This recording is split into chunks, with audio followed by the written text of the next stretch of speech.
satellite scan.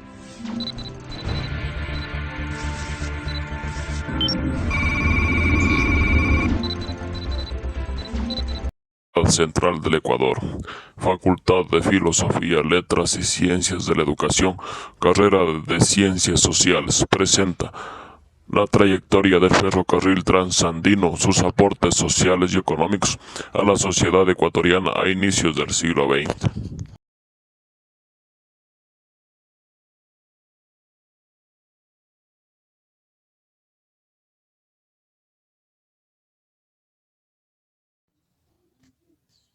La historia ecuatoriana presenta grandes hechos políticos, económicos, sociales y religiosos.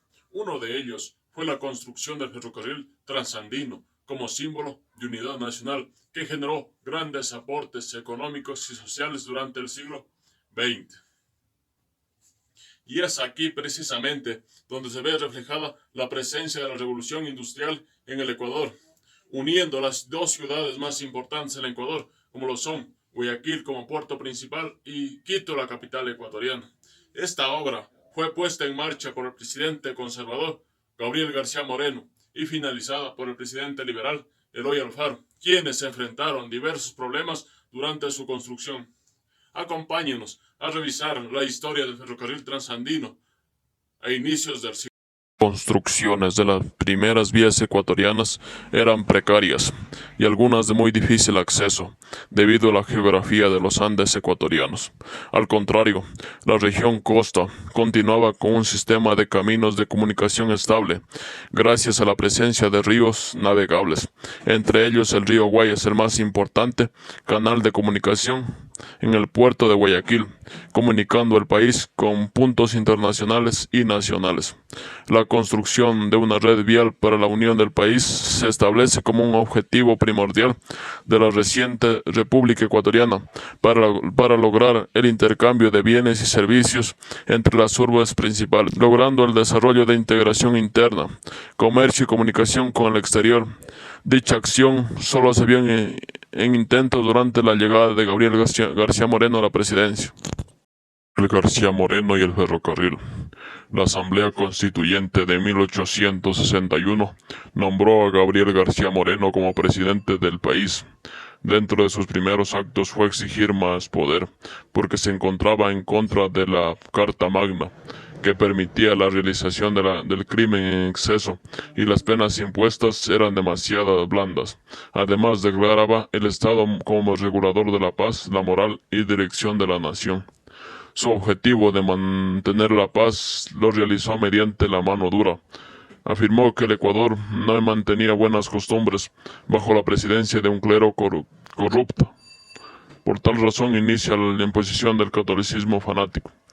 El gobierno presenció opositores como José María Urbina y Francisco Robles, derrotados por Flores en 1864-1865 y derrotados definitivamente por Gabriel García Moreno en Jambelí. Con la presidencia de caos, el presidente mantuvo la modernización del país mediante la construcción del ferrocarril transandino, creación de centros de estudio bajo la autoridad del clero, realizó la firma del concordato con la Santa Sede en Roma. En cuanto a la construcción del ferrocarril transandino, Gabriel García Moreno era consciente que esta obra no podía abarcar todo el territorio ecuatoriano por la zona andina. El 23 de abril de 1861, mediante un decreto, consiguió el permiso del Congreso para la construcción del ferrocarril transandino, pero la falta de presupuesto detuvo la obra. Gabriel García Moreno estableció el conservadurismo en el país hasta la presidencia de Jerónimo Carrión, con carácter débil y pacífico. En 1867, Gabriel García Moreno y la oposición liberal acorralaron a Jerónimo Carrión, originando su renuncia, dejándolo de sucesor Javier Espinosa, propuesto por Gabriel García Moreno. Gabriel García Moreno se proclamó jefe supremo y nombró a Manuel Ascasubi presidente interino, quien nombró a Gabriel García Moreno jefe del ejército, quien aprovechó para vencer a José María Urbina. Segunda presidencia de Gabriel García Moreno y el ferrocarril. En 1869, tras la aprobación de la Constitución sugerida por Gabriel García Moreno, la Carta Negra. Es elegido presidente constitucional por segunda periodo de 6 años, continuando con los planes iniciados por Jerónimo Carrión y Javier Espinosa, enfocándose en la construcción del ferrocarril trasandino. La construcción nacional iniciada por Gabriel García Moreno puede ser calificada como progresista por el diseño de un Estado bajo el orden jurídico, económico y fiscal. Estuvo inclinado al progreso del país en beneficio social y territorial, invirtiendo en educación y en obras públicas. En agosto de 1865 sucedió un hecho nefasto. Tras ser notificado su tercer periodo presidencial, fue asesinado por Faustino Rayo y algunos liberales disgustados por su gobierno. El decreto fue firmado en 1861, pero solo en 1873 iniciaron los trabajos hasta su muerte. En 1875 se construyeron 27 millas hasta Naranjito. ¿Quién fue Gabriel García Moreno? Gabriel García Moreno fue el 8º presidente de la República Ecuatoriana, elegido por 2 ocasiones. Fue doctor en Derecho y vivió 1 año y medio en París. Su madre, una guayaquileña, doña Mercedes Moreno, y su padre en español, don Gabriel García Gómez. Inició la red ferroviaria Gabriel García Moreno entre Quito y Guayaquil. Tras ser aprobada su constitución, llamada la Carta Negra, la cual la consideraron como progresista. Pero en 1875 fue abatido Gabriel García Moreno por Faustino Rayo, quien le causó la muerte, dejando a un lado la obra del ferrocarril trasandino. Dicha etapa inicia en la presidencia de José María Plácido Camaño, en medio de un escenario de lucha entre los liberales radicales de la costa, bajo el mando del general Eloy Alfaro, y conservadores, con su candidato Camilo Ponce Ortiz, resultando ganador el progresista, aceptado por la Asamblea Constituyente. Los liberales radicales no aceptaron la victoria de Camaño con gusto, lo consideraban como otro conservador más. Por eso, en 1884, los grupos rebeldes se alzaron en armas en su contra, más conocida como la Revolución de los Chápulos, bajo el mando de Luis Vargas Torres. Alfaro, tras escuchar la noticia, partió al Ecuador, pues se encontraba en Panamá. Eloy Alfaro dirigió las operaciones rebeldes hacia Manabí y Esmeraldas, hasta la derrota de grupos rebeldes como el combate de Navarro-Jaramillo, donde fue vencido Eloy Alfaro. Los rebeldes restantes se mantuvieron como guerra de guerrillas. Entre las obras más destacadas del gobierno de José María Plácido Camaño se destacan la creación de escuelas primarias y secundarias, potenciar la educación superior, reconstrucción de vías de comunicación entre las ciudades del país, pero invirtió poco en la construcción del ferrocarril transandino. Comunicó las ciudades de Quito y Guayaquil mediante cable telegráfico. En 1888 finalizó la presidencia de José María Plácido y Camaño, siendo necesario un sucesor. Es por ello que Plácido y Camaño impone la candidatura de Antonio Flores, hijo del general Juan José Flores. Flores, hijo, fue funcionario público en varios gobiernos. Se destacó en la época de Gabriel García Moreno. Antonio Flores no le agradó su candidatura, provocando que sus allegados lo convencieran de aceptar el cargo. Su política fue en base a ser líder de la nación y no de un partido político, pero se afilió al Partido Unión Republicana con ideología liberal, conservadora, o más conocido como progresismo. Insistió en dejar a un lado la lucha política y enfocarse en la razón y civilización por su estancia en Francia. En sus intentos de iniciar una imagen de perdón y olvido, otorgó el perdón a encarcelados de montoneros y permitió la participación política de grupos liberales. Buscó beneficiar a ambos bandos en decisiones políticas. Su principal objetivo fue la incorporación del mercado ecuatoriano al mercado internacional. Debía intentar enviar delegados ecuatorianos a la Exposición Universal de París y mostrar los productos y artículos del Ecuador, pero el Senado ecuatoriano se negaba a brindar el presupuesto, pero el sector comercial brindó apoyo y el país logró el reconocimiento internacional. Este acto fue considerado un insulto por los conservadores. El evento celebraba un año más de la Revolución Francesa en 1879, pero los resultados y beneficios fueron evidentes, disminuyendo las tensiones. El siguiente punto fue restablecer la captación de beneficios económicos para el Estado mediante la recaudación de impuestos. Tras la recaudación de un presupuesto aceptable, logró la construcción de centros educativos, sanitarios y mejoramiento de vías entre las diferentes urbes, fortalecer el comercio interno y externo, tras cambiar el sistema de diezmo que beneficiaba a la Iglesia, cambiar el sistema de diezmo por un impuesto predial que benefició a los exportadores costeños, quienes competían con otros países en la comercialización de productos. Se estableció una medida de impuesto del cacao de 80 centavos por cada 45 kilogramos, que terminó con el abuso que el impuesto se presentaba para las clases bajas. El sector conservador y el clero estaba furioso. En el aspecto vial estableció dos proyectos: un camino de herraje que uniese la costa con la sierra, conocido como Vía Flores, que cubría la ruta Guaranda-Babahoyo. También tuvo en cuenta la construcción del ferrocarril transandino, pero tuvo dificultades porque las compañías contratadas se encontraban en bancarrota, además de los costos elevados de recursos económicos y materiales. Por ello, la presidenta tomó la siguiente decisión del asunto ferroviario. Las dificultades financieras y técnicas del ferrocarril causaban que los gobiernos elijan si construir el ferrocarril u otros elementos como los caminos de herradura. Flores y Gijón optó por la segunda opción. La presidencia de Flores Gijón llegaba a su fin, por lo tanto era necesario designar un candidato para los comicios de 1892. Es elegido para continuar con el progresismo Luis Cordero Crespo. Tras las elecciones resultó ganador Crespo, quien tenía dos objetivos de gobierno: mejorar la economía del país mediante la recaudación de impuestos y mejorar la educación en todo el país. El gobierno de Cordero marchaba bien hasta el evento histórico conocido como la Venta de la Bandera. Los liberales dieron aviso a Eloy Alfaro que regrese al país, y desde Nicaragua el viejo luchador se dirigió a Guayaquil. Así se autonombró jefe supremo y formó el ejército de voluntarios dispuestos a tomar la capital del país para hacerse al poder. Las batallas tras la revolución fueron decisivas, porque el gobierno central tenía sus elementos militares debilitados a inicios de 1895. Eloy Alfaro realiza la entrada a Quito, donde toma el poder por la fuerza de las armas y el respaldo del ejército. El progresismo no pudo ejecutar la obra del ferrocarril trasandino, pues se enfocó en el ahorro máximo de las deudas del Estado, direccionando la inversión hacia otros campos de obra pública. El proyecto del ferrocarril resultaba muy caro.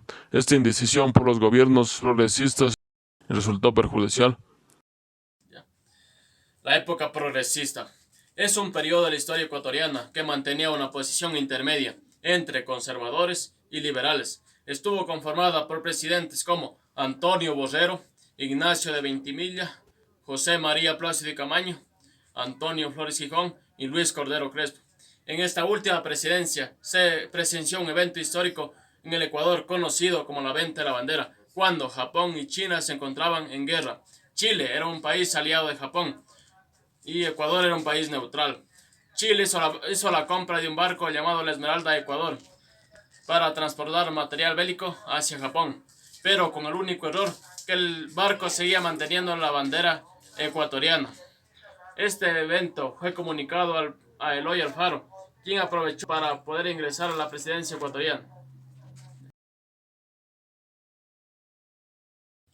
La lucha de liberales por ingresar al poder fue desde la época floriana, entre garcianismo y poncianismo, hasta el progresismo. En 1895 aparece la Revolución Liberal, que buscaba implantar el capitalismo en el Ecuador, un estado laico, y alejarse del feudalismo implantado desde la colonia en el Ecuador, y así lograr grandes cambios en la superestructura ecuatoriana. Eloy Alfaro. Durante la presidencia de Eloy Alfaro se presenció una guerra civil.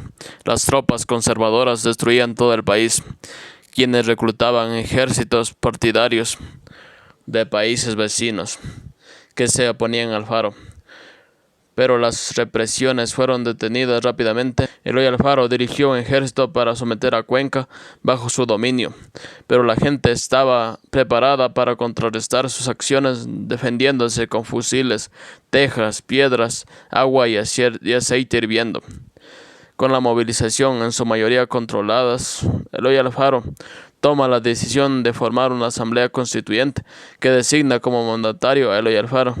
El gobierno Eloy Alfaro se propuso 4 objetivos que lo mantenían preocupado. 1. La relación con la Iglesia, manteniendo la paz debido a su poder en las decisiones políticas. 2. El ferrocarril. 3. Obras públicas. 4. La paz interna y externa.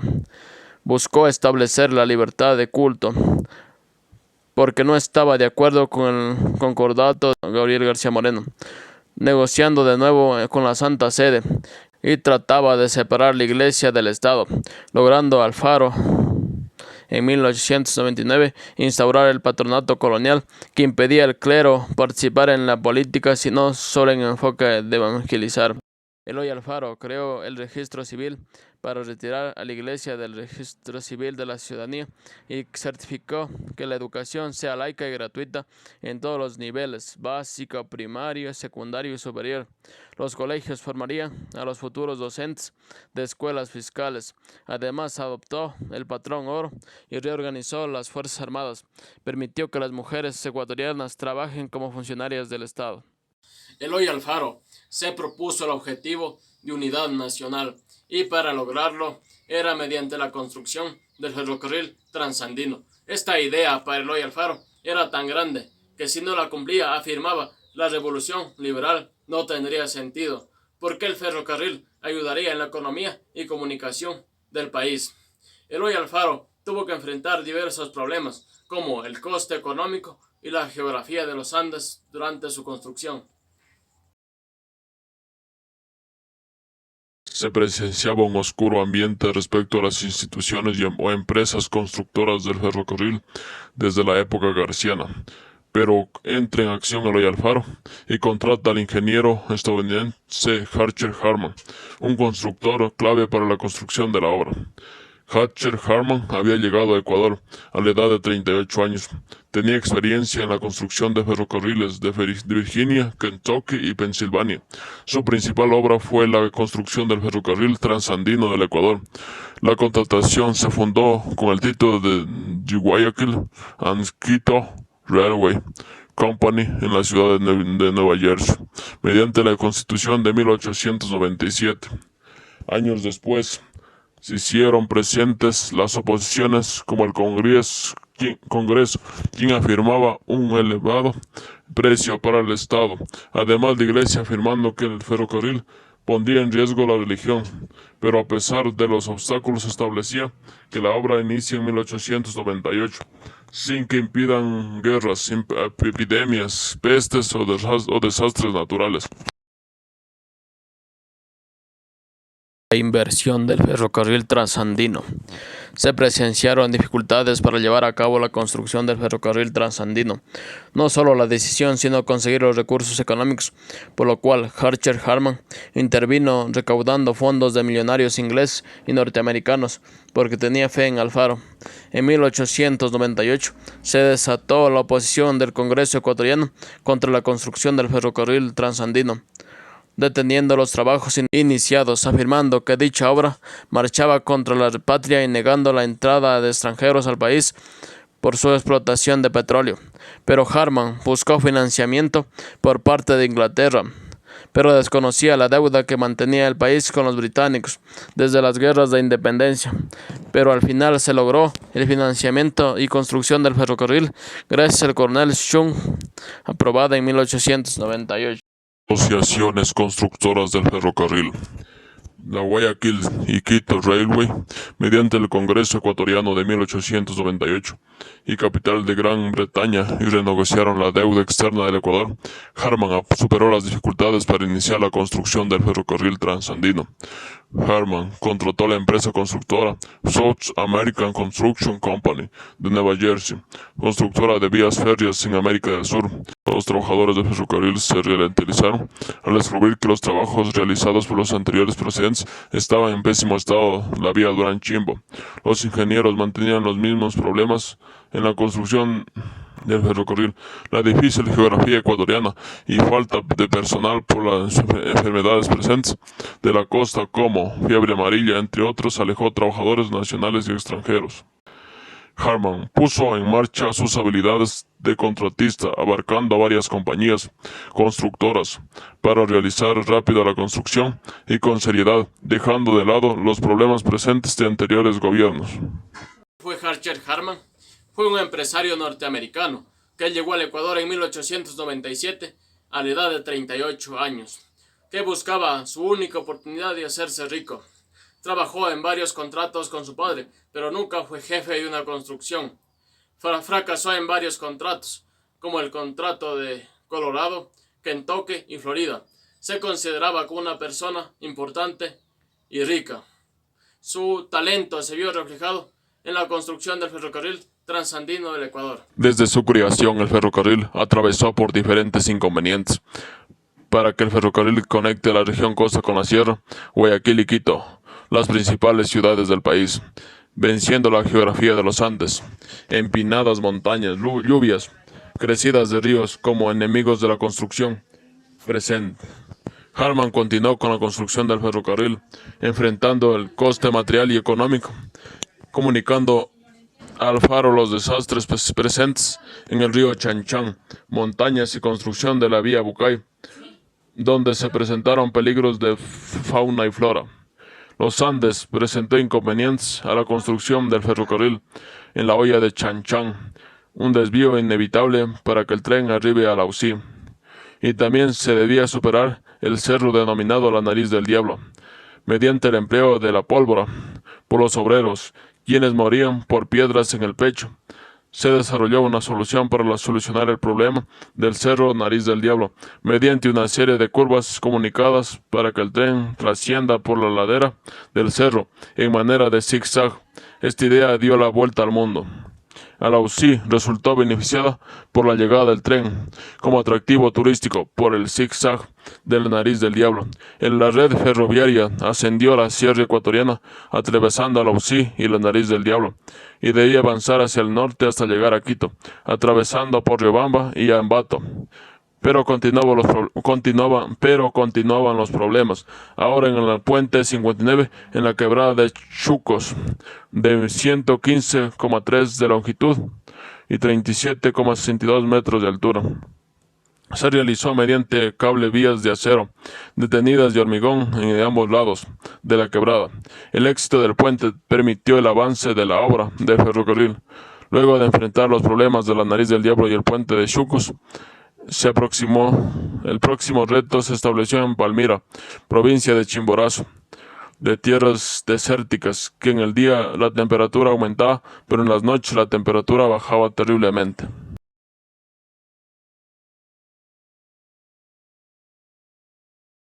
La revolución liberal causó una mortandad en el Ecuador de sus participantes, entre montoneras militares y población, y por tal motivo escasez de mano de obra para la construcción del ferrocarril transandino. La población costeña, en cambio, fue afectada por enfermedades tropicales y la población de la sierra se negaba a participar en la construcción de la obra, por mantener el control de las haciendas y temor de enfermedades. John Harman, hermano de Archer Harman, reportaba que en la ruta Bucay a la UCI era una zona selvática y se debía contar con 6.000 hombres y solo se contaba con 1.500. Tal situación obligó a Harman a solicitar al presidente permiso para contratar mano de obra extranjera y consiguió el permiso mediante los servicios de McDonald Company, especializada en contratar mano de obra. La presencia de migrantes chinos en el país no fue bien vista y se estableció un decreto presidencial que prohibía la entrada de los ciudadanos chinos y McDonald Company se vio con la necesidad de contratar obreros jamaiquinos expertos en la construcción de ferrocarriles y uso de la dinamita, llegando al país 4.000 trabajadores jamaiquinos, quienes huían o morían por enfermedades. En 1900 arribaron nuevos trabajadores, quienes mantenían vivienda, alimentación, buen trato y excelente paga. Los trabajadores jamaiquinos iniciaron su trabajo en el kilómetro 107 del tramo Bucay-Alausí. Para una rápida labor, los trabajadores se dividieron en cuadrillas. Olimpio, Majestad de las Montañas. Cuando el tren llegó a la zona de Lausí, los trabajadores jamaiquinos abandonaron la obra por la dura geografía, enfermedades, maltrato laboral. La deserción de trabajadores obligó a la compañía del ferrocarril a mejorar los sueldos para obtener mano de obra local.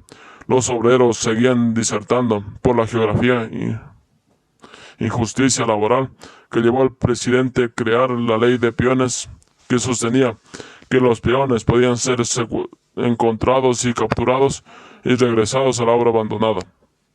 Los policías abusaron de la autoridad dada por el gobierno y apresaron a los trabajadores jamaiquinos, y el gobierno de Jamaica exigió respeto por sus ciudadanos.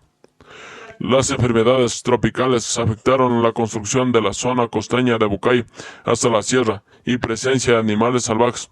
Las víctimas fueron sepultadas al lado de la vía en fosas comunes. Los peligros no fueron solo animales salvajes, sino la presencia de insectos como mosquitos, garrapatas, hormigas. Pero se descubrieron unos insectos rojos en los árboles bajos.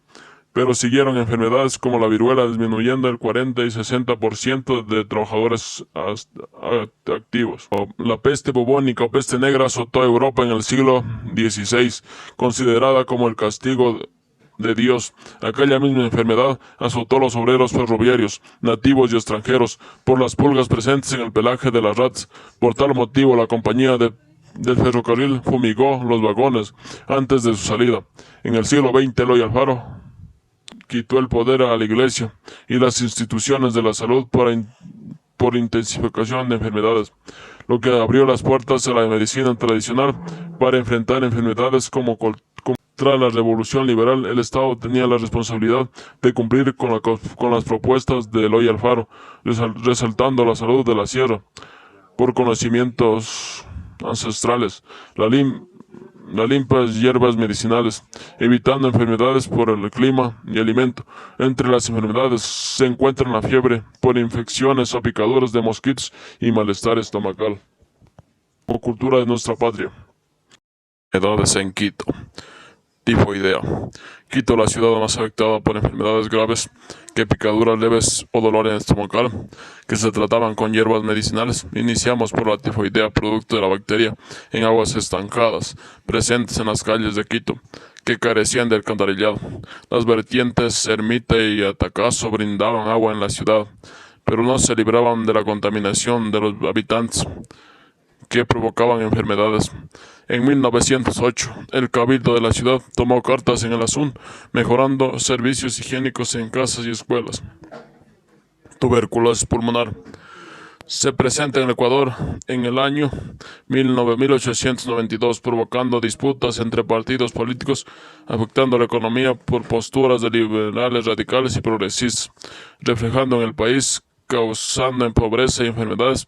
Se expandió la tuberculosis y el arribo de militares combatientes a la ciudad de Quito provenientes de la costa con tuberculosis.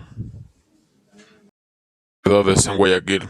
La fiebre bubónica, conocida como la enfermedad más grave en la historia del Ecuador entre 1908 y 1965, dejando un total de 5.500 fallecidos.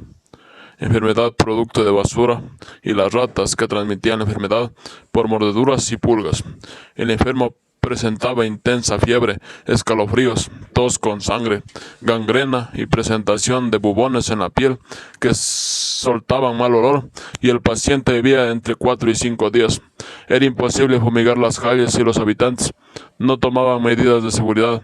Propagaban la enfermedad como una pandemia. La población que llegaba de Europa, donde se inició la enfermedad, esperaba entre 39 y 40 días en el interior del barco hasta determinar si no presentaban síntomas. Caso contrario, eran aislados para detener la enfermedad en el puerto. Fiebre amarilla. En tiempos remotos, los cronistas llamaban esta enfermedad como Senisekik, cuyo significado era vómito con sangre. Afectó en un inicio a los españoles cuando conquistaron México.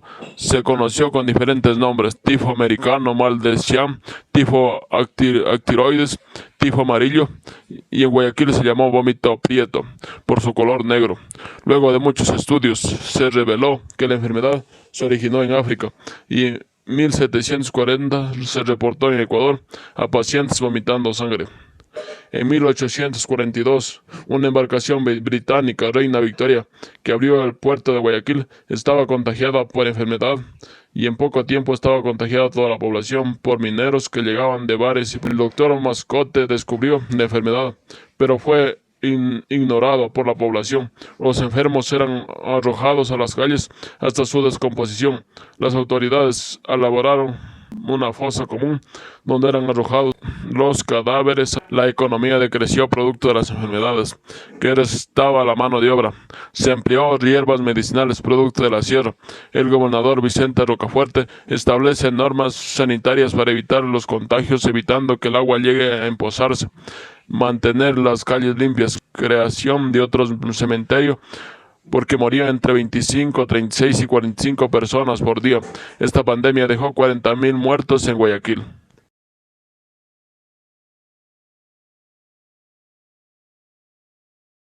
La revolución liberal desde sus inicios, desde 1895, transformó la historia del país, pero también se enfrentó a contrarios ideológicos, los conservadores, aliados al clero católico, que perdieron el poder político y económico por reformas liberales y se mostraban en contra de la obra del ferrocarril como un error del Ecuador. La sociedad ecuatoriana estaba bajo la iglesia, quien sostenía que la obra del ferrocarril era una obra demoníaca. Los indígenas se negaban a trabajar en la obra, estimulados por los sacerdotes. Al llegar el tren a Laucí, el cerro que obstaculizaba la obra lo nombraban los sacerdotes la nariz del diablo. El clero rechazó la contratación de Harcher Harman como encargado de la obra, quien lo denominaban hereje y enemigo de la fe católica, por ser protestante. Los partidos sacerdotes rechazaban los esfuerzos del ferrocarril, limitando el financiamiento y contrato de Harcher Harman para la construcción del ferrocarril trasandino. En 1901, el general Leonidas Plaza reemplazó en el poder a Eloy Alfaro. Plaza era de partido liberal, cercano a Alfaro, pero no pudo enfrentar el planteamiento de políticas y reformas como Alfaro, periodo conocido como el liberalismo moderado, que contemplaba políticas conservadoras a pesar de las tendencias liberal de Plaza. La construcción del ferrocarril se mantuvo hasta la posición del poder Lizardo García, que mantenía la ideología de Plaza liberal muy moderado. Alfaro no permitió que Lizardo ocupara el poder, porque la ruptura entre alfaristas y placistas dividió el Partido Liberal, y en 1906 se derrotó al presidente de Lizardo por Alfaro, y tomando la presidencia gracias al apoyo ciudadano.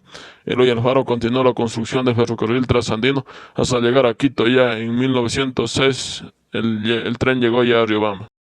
Ruta del ferrocarril trasandino. Ruta Durán-Quito. El progreso del país se vio reflejado desde el momento de la inauguración del ferrocarril, cuando llegó a Chimbacalle, Quito, el 25 de julio de 1908, desde la ciudad de Durán, en la costa, una construcción de 446 kilómetros de vía férrea. La construcción se llevó a cabo por tramos: el primero Durán-Chimbo, el segundo Chimbo-Guamote, el tercero Guamote-Quito. En medio de la construcción se diseñaron talleres de reparación para que los ingenieros realicen una buena construcción de la obra del ferrocarril. Desarrollaron los centros urbanos a la línea férrea, conocidos como nuevos pueblos.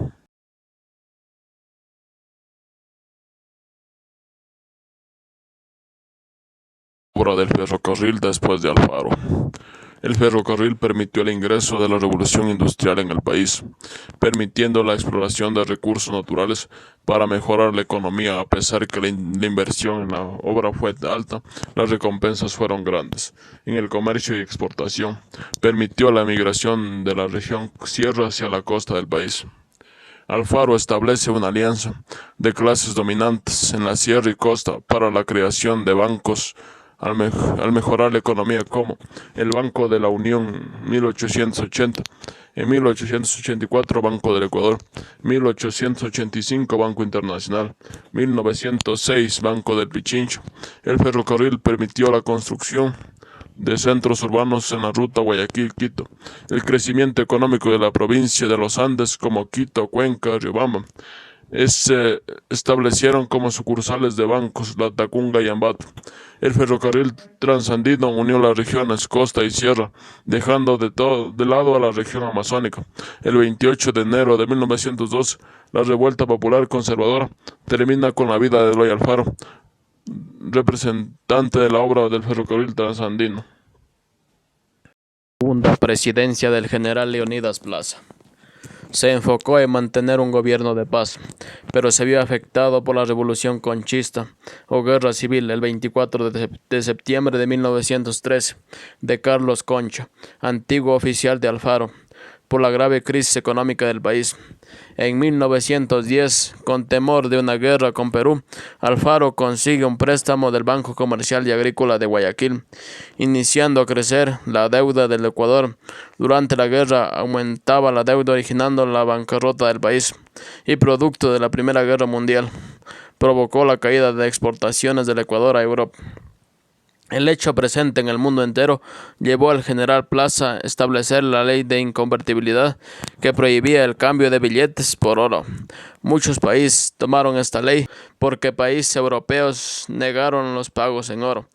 Tras esta ley, Ecuador conservó las reservas de oro, beneficiando a los banqueros. Antes de terminar la Guerra Mundial, el valor del sucre decreció, provocando el bajo costo del cacao. El Banco Comercial y Agrícola presentó billetes, provocando un desequilibrio en la economía del país. El préstamo de billetes benefició en gran medida a los ricos, más no a los pobres. Antes de concluir su periodo presidencial, el general Plaza continuó con la línea férrea Ambato-Curacay y Guayaquil-Salinas, y mediante el apoyo de Alemania construyó escuelas de agronomía, el Instituto Normal Rita Lecumberri, y en Guayaquil y en Quito el Liceo Fernández Madrid.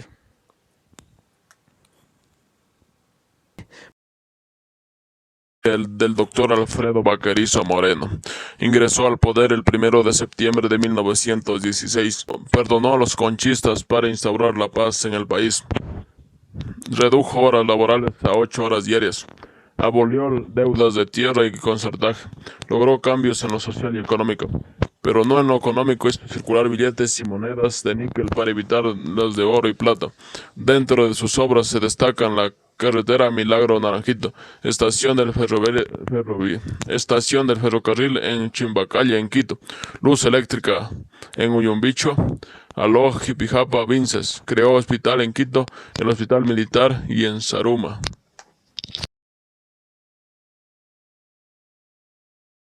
De José Luis Tamayo. Mediante sus ofrecimientos logró la presidencia José Luis Tamayo ante el liberal Gonzalo Córdoba. Los sucesos de la Primera Guerra Mundial y la plaga de Monilla.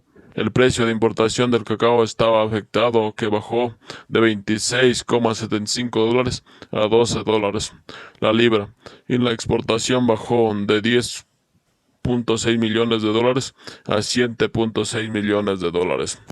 Tras la crisis del país, los trabajadores organizaron una huelga pacífica el 15 de noviembre de 1922 en las calles de Guayaquil, pero los policías reprimieron al pueblo organizando una matanza.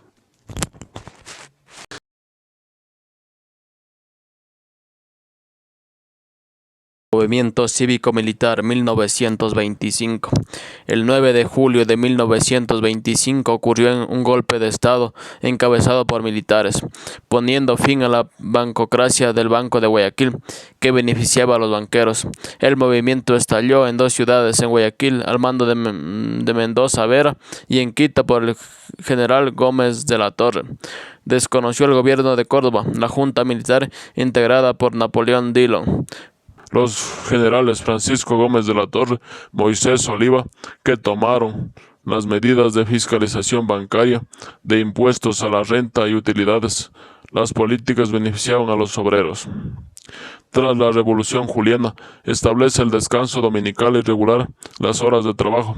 El 1 de abril del mismo año es elegido presidente Isidro Ayora, quien normalizó los contratos, trabajo de mujeres y protegió la maternidad, apoyó a la misión Kemmerer y crea la Caja Central del Ecuador el 25 de julio de la fundación de Guayaquil y el 10 de agosto de 1927 lo nombró Banco Central del Ecuador. Luego acuñó la moneda de plata un sucre nombrada Ayora y también Laurita a las monedas de 50 centavos por su esposa y la moneda Cóndor acuñada en oro de 25 sucre. La Revolución Juliana es considerada la primera intervención del ejército en la vida republicana con el fin de lograr cambios sociales, económicos, políticos para construir una nueva democracia. La lucha de trabajadores por ver cambios se hizo posible con la creación del Partido Socialista Ecuatoriano, tramo de Azuay y el arribo del ferrocarril a Cuenca.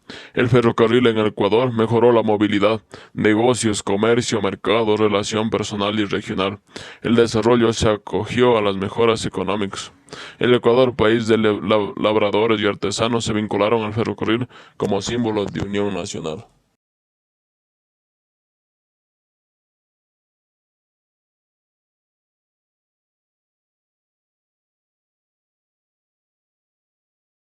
Yacao Gapal. Al igual que en el sector de descanso se construyeron mayor cantidad de terraplanes porque el desnivel del terreno impedía construir las vías, dado que la construcción de vía era junto al río y se aprovechó este líquido vital y se construyó una estación en Gapal. En este lugar, la empresa del ferrocarril construyó la estación en el nombre del coronel Miguel Ángel Estrella. Por su gratitud y honor como luchador de la obra del ferrocarril, trabajó como teniente y capitán de la construcción. Desde Gapal hasta Cuenca existía una distancia de 1 kilómetro. La empresa consultó sobre el acuerdo de la construcción de la estación ahí.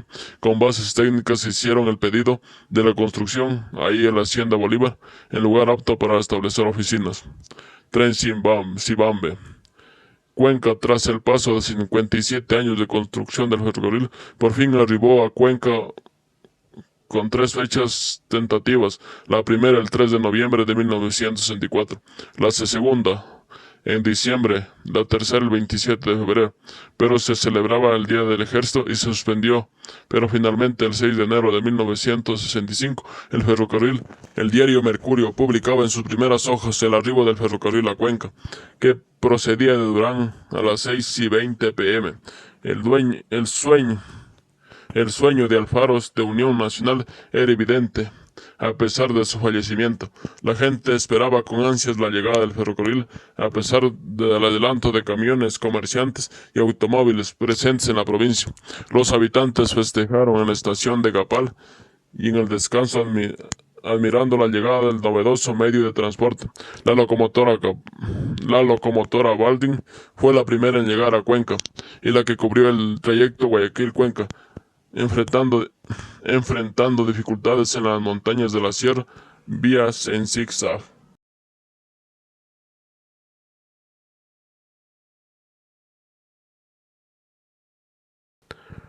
Políticas. El Partido Liberal, dirigido por Eloy Alfaro, logró grandes cambios en el Ecuador.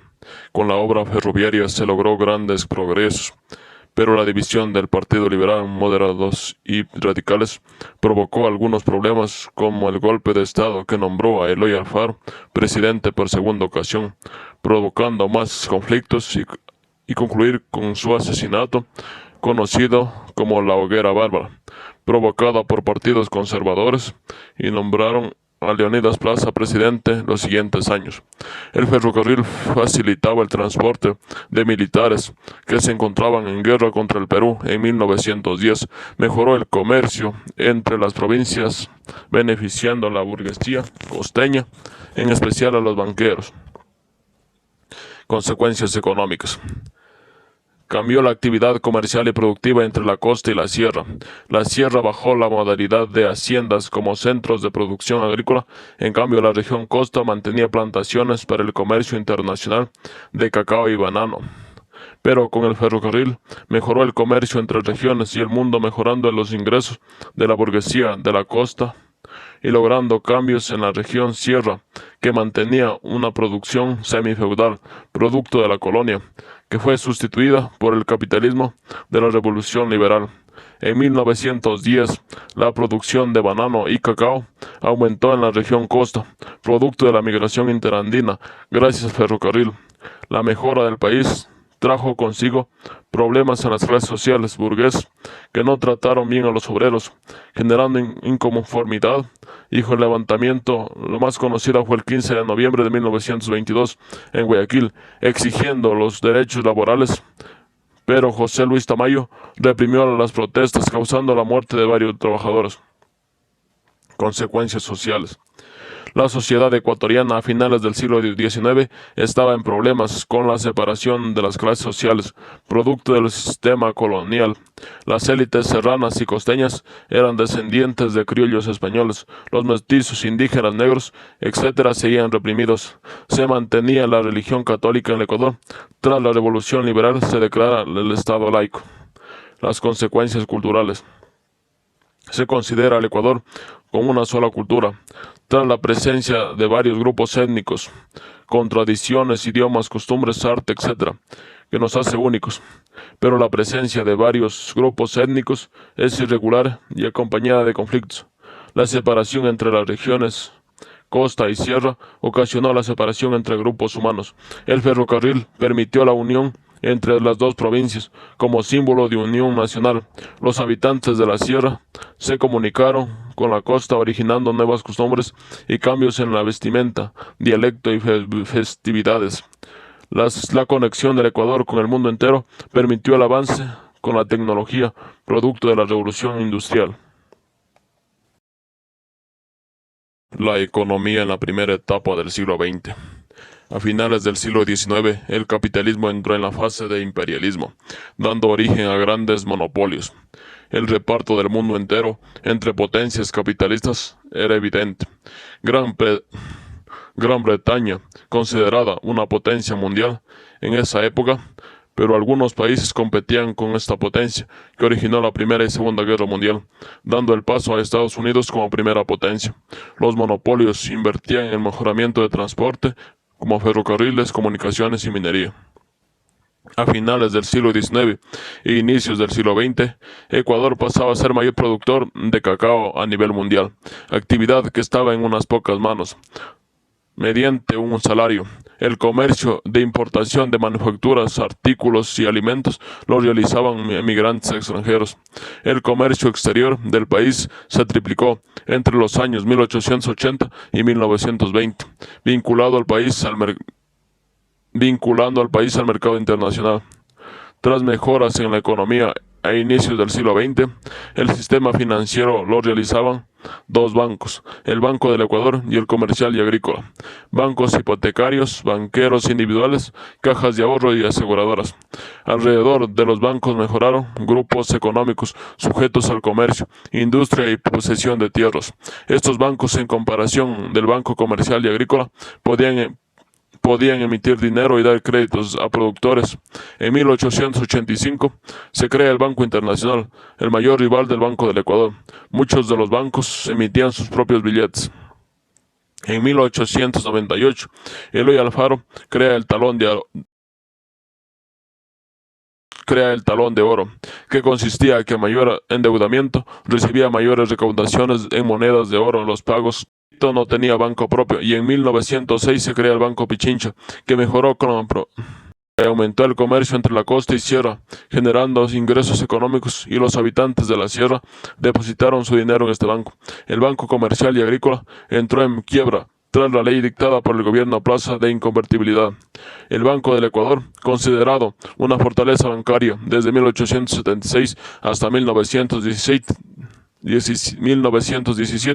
cuando murió su dirigente Eduardo Arosemena, y los sucesores dictaron decisiones en contra de la política del Banco Comercial y Agrícola, provocando un conflicto de entidades financieras y no y no aprobaban la idea de construir un banco central que maneje la política y economía nacional para evitar la anarquía de cada banco, y proponían la emisión de billetes y equilibrar la economía del país. Integración regional. La obra del ferrocarril transandino, símbolo de unidad nacional, durante la presidencia de Eloy Alfaro, en el periodo de la Revolución Liberal, a inicios del siglo XX, estimuló la alianza de clase dominante entre la costa y sierra. En 1920, el presidente reconoció la exportación dentro del país, con bases en organismos de Sociedad Nacional de Agricultura, que lograron un progreso durante la construcción del ferrocarril y crearon la Ley de Fomento Agrícola y Desarrollo Industrial. La Sociedad Nacional de Agricultura, un organismo privado integrado por grandes productores de la costa y sierra del país, dedicados al comercio y exportación de productos agrícolas, y la construcción del ferrocarril transandino, les permitió transportar productos entre la sierra y costa del país.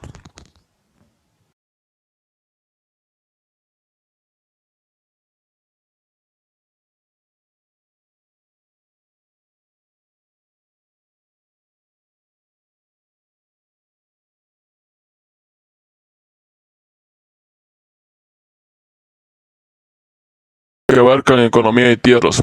Las llanuras y colinas de la costa reflejaban puntos adecuados para la producción del cacao. En el siglo XIX, la preparación de extensos sitios productivos y baja población impedía la compra y venta, pero la expansión cacaotera organizó la monopolización del espacio productivo por pequeños grupos de familia. El auge de la producción cacaotera dio el seguimiento de instituciones financieras, casas comerciales e instituciones de crédito, dedicadas a la importación y exportación del producto, que se realizaba desde el puerto de Guayaquil hacia Europa. La economía creció y fue aprovechada por las haciendas cacaoteras y causó impacto en la ciudad de Guayaquil, en mejoras del puerto y construcción de vías y el pago asalariado y semi-asalariado de trabajadores, que originó disgustos, originando huelga en los trabajadores del ferrocarril, para lo cual el Estado no intervino, porque los hacendados, comerciales y banqueros concentraban el poder económico del país, originando un estanque del país en el subdesarrollo, producto que durante la época prehispánica es conocida como la pepa de oro, con alto nivel comercial, y se realizan trueques con este producto. Permitió la conexión del Ecuador con el mundo entero. Desarrollo desde la región costera a finales del siglo XVIII. Su desventaja dentro del país radica en la formación de grandes cantidades de jornales bajo productores de 20 de la oligarquía costeña. En el siglo XIX hasta 1980, el poder lo mantenía un pequeño grupo de personas, originando que los campesinos migren a la región costa en busca de un mejor futuro, creando preocupación entre latifundistas de la costa y sierra del país. La construcción del ferrocarril en el Ecuador originó admiración entre élites gobernantes, porque facilitaba el transporte y comercio entre las ciudades y otros países. Ingresos económicos. Otro problema dentro del país era el pago del diezmo a la iglesia, porque los ciudadanos campesinos, si no pagaban la deuda, esto se acumulaba para las próximas generaciones. La iglesia dependía de este pago mediante los caciques serranos. La crisis entre sectores dominantes originó que entre la burguesía y terratenientes de la costa se debiliten. El latifundista serrano, para adquirir poder, recibió apoyo de grupos medios y artesanales, pero los hacendados cacaoteros se enfrentaron con exportadores y banqueros, originando tensión entre grupos comerciales. Finalizado el periodo plutocrático, se presentó un periodo carente de política equilibrada, incapaz de establecer sectores dominantes entre regiones, logrando acuerdos benéficos. Los problemas entre poder político y económico con bases en el garcianismo. Se trató de buscar medidas, pero a fines del siglo XIX la oligarquía decreció.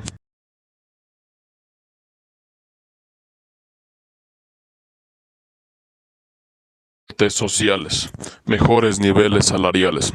La construcción del ferrocarril transandino favoreció la vida de los jornaleros, con sueldos altos como peones, junto a la trayectoria de la línea ferroviaria Guayaquil-Quito, que en épocas anteriores realizaban ocupaciones citadinas y actividades agrícolas. Movimientos humanos internos. Durante la historia del país, las migraciones internas se dieron entre las regiones de la costa y sierra. En busca de mejores oportunidades laborales, este movimiento es un hecho social importante en el país, movilizando a los habitantes de los Andes, y se desarrollaba la revolución que provocaría una mejora de la economía de la costa, provincia enfocada en relaciones sociales y económicas capitalistas. Los habitantes de la sierra migraron hacia la costa, cansados de la explotación de dueños de la tierra y el litoral.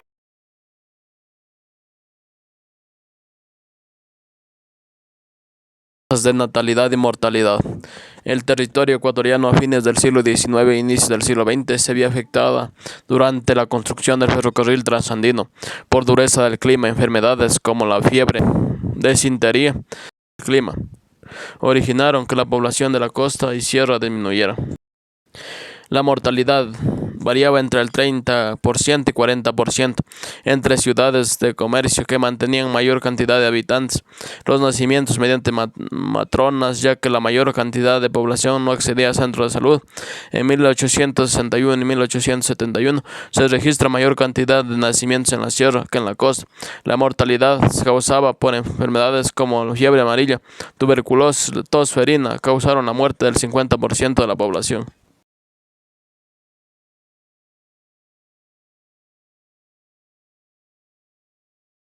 Del ferrocarril y centros urbanos.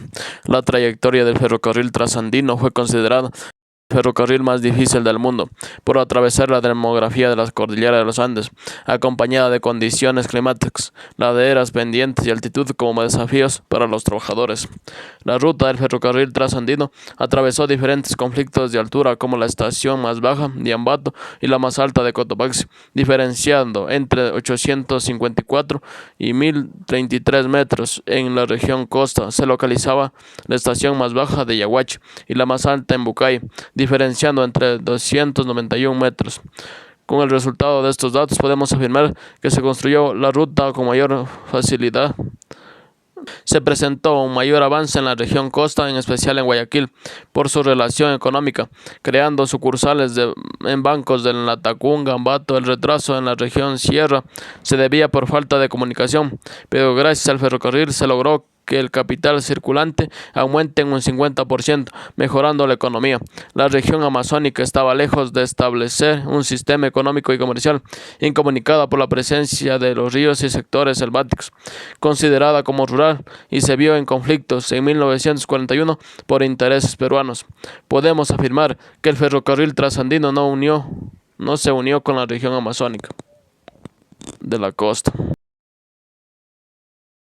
Creación de fuentes de trabajo. El ferrocarril trasandino permitió el crecimiento comercial de los Andes, creando industrias alimenticias y textiles. Desde 1915 a 1930 se construyeron empresas en Quito, Ambato, Riobamba y Cuenca, representando el 90% de la industria textil. En 1928 se localizaban 15 empresas en Ibarra y Riobamba, que ofrecían trabajo a 2.500 personas y producían 10 millones de sucres.